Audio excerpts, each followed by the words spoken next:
Hi friends, இன்றைக்கி நம்ம Nisha cooking சேனலில் மீந்து போன பழைய சப்பாத்தி வச்சு எகிப்தோடைய ட்ரெடிஷ்னலான ஒரு டிஷ்ஷு உம்மல்லி செஞ்சுருக்கேன். ஸோ இது வந்து நல்லா டேஸ்ட்டாக இருக்கும். குழந்தைங்கலேருந்து பெரியவங்க வரைக்கும் எல்லாருக்கும் ரொம்ப பிடிக்கும். ஸோ இது வந்து ரொம்ப ட்ரெடிஷ்னலான எகிப்து டெசர்ட்டு. ட்ரை பண்ணி பாருங்கள். ஒரு தடவை இது ட்ரை பண்ணிட்டீங்கன்னா அடிக்கடி செஞ்சு சாப்பிடுவீங்க. அவ்வளோ டேஸ்ட்டாக இருக்கும் உம்மல்லி.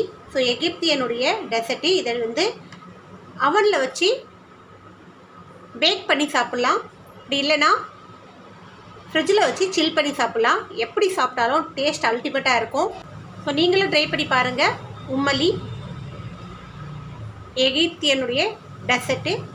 எங்கள் சேனல் லைக் பண்ணுங்கள், ஷேர் பண்ணுங்கள், சப்ஸ்கிரைப் பண்ணுங்கள், பெல் பட்டன் ஆன் பண்ணுங்கள், கமெண்ட் பண்ணுங்கள். மீந்து போன சப்பாத்தியை வச்சு நம்ம சூப்பரான ஒரு டெசர்ட் செய்யலாம். எகிப்தியன் டெசர்ட் இது. இதுக்கு பேர் வந்து அலி. ஸோ இந்த அலி செய்கிறதுக்கு நான் வந்து இந்த காலையில் செஞ்ச சப்பாத்தி. இது மீந்தி போன சப்பாத்தி. நீங்கள் இதை போல் சப்பாத்தி வச்சு கூட செய்யலாம். இது வந்து பன்னு ப்ரெட்டு வச்சு கூட செய்யலாம். பட் அலி செய்கிறதுக்கு ஈஸியாக நம்ம வந்து சப்பாத்தி மீந்து போன சப்பாத்தியோ இல்லை நம்ம சப்பாத்தி செஞ்சு கூட இது செய்யலாம். ஃபஸ்ட்டு இதுக்கு பால் எடுத்துக்குவோம். பாலை அடுப்பை பற்ற வச்சு பால் அதில் வச்சுருவோம். பால் வந்து தண்ணி ஊற்றாமல் கொஞ்சம் திக்கான பாலாக இருக்கணும்.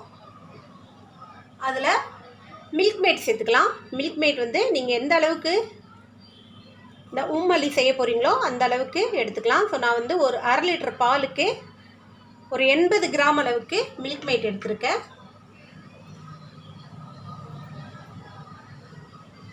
இதோட ஃப்ரெஷ் க்ரீம் ஒரு 50 கிராம் அளவுக்கு சேர்த்துக்குங்க.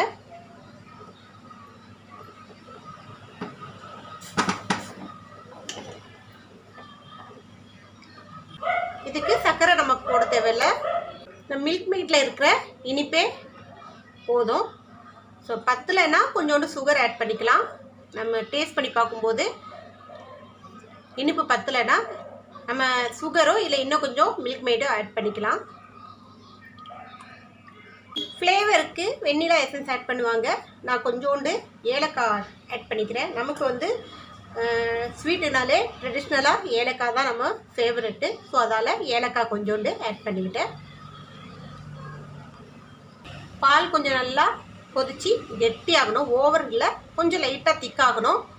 அது வரைக்கும் நம்ம வந்து இதை கொஞ்சம் கைவிடாமல் கிளறிட்டே இருக்கணும். அடி பிடிச்சிடக்கூடாது. அடி பிடிச்சிச்சுன்னா பாலுடைய டேஸ்ட்டே மாறிடும். ஒரு மாதிரி ஸ்மெல் வந்துடும். நம்ம திக்காக்கிறதுக்கு வேறு எதுவுமே ஆட் பண்ணக்கூடாது. கார்ன்ஃப்ளவரு, கஸ்டர்ட் பவுடர் இதெல்லாம் ஆட் பண்ணக்கூடாது.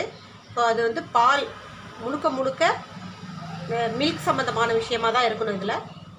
அப்போ தான் அந்த டேஸ்ட் கரெக்ட் நல்லாயிருக்கும். செம்மையாக இருக்கும் டேஸ்ட்டு. நீங்கள் இதை வந்து சாப்பிடும்போது உங்களுக்கு தெரியும். இப்போ இந்த ஸ்டேஜை நம்ம இந்த ஸ்டவ் ஆஃப் பண்ணிட்டு இதை ஆற விட்டுடலாம். இப்போ அடுப்பில் எண்ணெய் சட்டியில் எண்ணெய் வச்சுடுங்க. எண்ணெய் நல்லா காயட்டும். இந்த எண்ணெய் நல்லா காஞ்சதும் சப்பாத்தி இதில் போட்டு நல்லா ஃப்ரை பண்ணி எடுக்கலாம். நல்லா முறுமுறுன்னு பூரி ஆட்டம்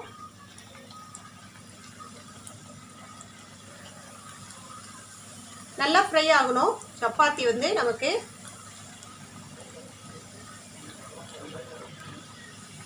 உடைச்சா முறுமுறுன்னு உடையணும். அந்த அளவுக்கு சப்பாத்தி நல்லா ஃப்ரை பண்ணி எடுக்கணும்.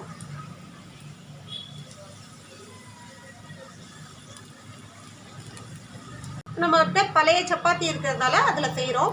இந்த சப்பாத்தி நம்ம புதுசாக கூட போட்டு செய்யலாம். அப்படி இல்லைன்னா நம்ம சமோசாவுக்கு சீட் ரெடி பண்ணுவோம் இல்லைங்களா, அந்த மாதிரி நல்லா சீட் வந்து ஒன்று மேலே ஒன்று வச்சு அது எப்படின்னா லேயராக வரணும். அந்த மாதிரி நம்ம இதுக்கு வந்து சீட்டாட்டம் ரெடி பண்ணிக்கோங்க. ரெடி பண்ணி இந்த மாதிரி ஃப்ரை பண்ணி எடுங்க. அந்த மாதிரி எடுத்தாலும் சூப்பராக இருக்கும். அதுதான் ட்ரெடிஷ்னலான முறையில் அவங்க வந்து ட்ரெடிஷ்னலாக அவங்க செய்கிறது. அப்படி தான் செய்வாங்க. ஸோ மேக்ஸிமம் மைதா மாவில் தான் அது செய்வாங்க அவங்க. நான் வந்து இது சப்பாத்தி வந்து ஃபுல் அண்ட் ஃபுல் கோதுமை மாவில் ரெடி பண்ணியிருக்கேன். ஸோ காலைல டிஃபனுக்கு ரெடி பண்ண சப்பாத்தி மீந்ததால் நான் இந்த டிஷ் வந்து செய்யலான்னு சொல்கிற ஐடியாவில் செஞ்சேன். இந்த அளவுக்கு நல்லா ஃப்ரை பண்ணி எடுத்துக்கோங்க. ப்ராசஸ் எல்லாம் முடிஞ்சிச்சு. இப்போ வந்து நம்ம இதை செட் பண்ண போகிறோம். அதுக்கு நான் கொஞ்சோண்டு நட்ஸு எடுத்து வச்சுருக்கேன். பாதாம், பிஸ்தா, முந்திரி கட் பண்ணி வச்சுருக்கேன். தவிர்த்து நீங்கள் வேறு எந்த நட்ஸ் வேணாலும் எடுத்துக்கலாம். ட்ரை ஃப்ரூட்ஸ் கூட எடுத்துக்கலாம். இந்த மாதிரி ஒரு பாக்ஸ் எடுத்துக்கோங்க, கண்டெய்னர் பாக்ஸு. இதை நீங்கள் அவனில் வைக்கிறதா இருந்தால் நீங்கள் இது வந்து அலுமினியம் அப்படி இல்லைன்னா ஸ்டீலில் எடுத்துக்கோங்க. ஸோ நான் வந்து அவனில் வைக்கல, ஜில் பண்ணி சாப்பிட போகிறோம். அதால் நான் வந்து இந்த மாதிரி பிளாஸ்டிக்கில் உள்ள பாக்ஸ் எடுத்துக்கிட்டேன். இப்போ இந்த இதில் வச்சு இந்த மாதிரி இதை அமுக்கி உடைக்கணும். உடைச்சி வச்சா இப்போ இதுக்கு மேலே இந்த நட்ஸ் எல்லாம் ஒன்றா சேர்த்துக்குங்க. மிக்ஸ் பண்ணிவிட்டு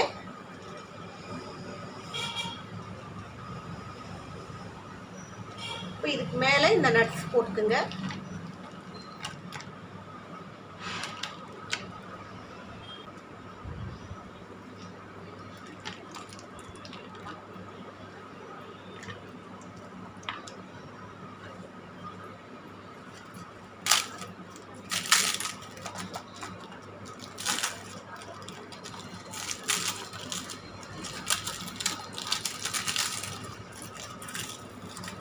இந்த மாதிரி இதை உடைச்சாதான் இது நல்லா ஊறி சூப்பராக இருக்கும் டேஸ்ட்டு சாப்பிட்றதுக்கு. நம்ம ஸ்பூனில் எடுக்கும்போது அது தனித்தனியாக வரும். அதனால தான் இந்த மாதிரி உடைச்சிடுறோம் ஃபஸ்ட்டு.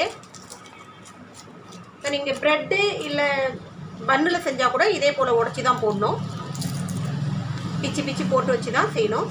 ஸோ அதே போல் தான் இதுவும் பிச்சு போட்டு வைக்கிறேன். மறுபடியும் இதுக்கு மேலே நட்ஸ் போட்டுக்குங்க. நல்லா தாராளமாகவே போட்டுக்குங்க. நம்ம சாப்பிடும்போது குழந்தைங்க எடுத்து சாப்பிடும்போது நட்ஸ் நிறைய வரும்.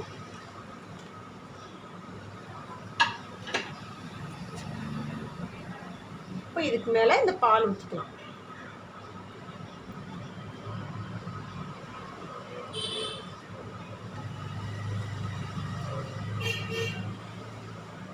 இந்த பால் வந்து ஃபுல்லாக இந்த உள்ளே இருக்கிற நம்ம பாஷையில் சொல்ல போனால் அது பூரி, அதை ஃபுல்லாக அதை நம்ம அந்த பால் உறிஞ்சிட்டு அப்படியே பஃப்னு வந்து நிற்கும். இப்போ நம்ம இதை ஃப்ரிட்ஜில் எடுத்து வச்சிடலாம்.